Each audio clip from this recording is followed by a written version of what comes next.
আরে বাবা, ইনভেস্ট করতে চাও, কিন্তু কোথায় করবে ভেবে পাচ্ছ না? শেয়ার মার্কেট খুব রিস্কি মনে হচ্ছে।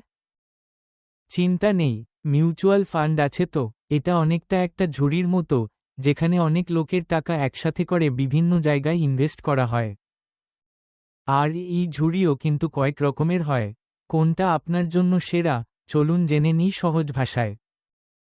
প্রথমটা হলো ইকুইটি ফান্ড। এটা হলো সেই ঝুড়ি যেখানে বেশিরভাগ টাকা কোম্পানির শেয়ারে লাগানো হয়। ভাবুন তো, আপনি সরাসরি বড় বড় কোম্পানির মালিক হচ্ছেন। রিস্ক একটু বেশি, কিন্তু লাভ হলে কেল্লা ফতে। যারা একটু বেশি রিটার্ন চান এবং রিস্ক নিতে রাজি, তাদের জন্য এটা দারুণ। এরপর আসে ডেট ফান্ড। এটা অনেকটা ফিক্সড ডিপোজিটের মতো, কিন্তু একটু অন্যরকম। এখানে টাকা ধার দেওয়া হয় সরকার বা কোম্পানিকে। রিস্ক কম, রিটার্ন মোটামুটি নিশ্চিত। যারা সেফ খেলতে চান, তাদের জন্য এটা সেরা। আপনার টাকা সুরক্ষিত থাকবে।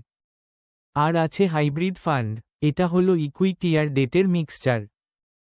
এটা অনেকটা বিরিয়ানির মতো, একদিকে যেমন মাংসের স্বাদ ইকুইটি, তেমনি ভাতের নরম ভাবও আছে ডেট।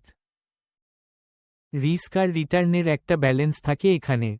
যারা মাঝামাঝি কিছু চান, তাদের জন্য এটা পারফেক্ট। জানেন কি, আপনার বয়স আর আপনার আর্থিক লক্ষ্য অনুযায়ী কিন্তু ফান্ড বাছা উচিত।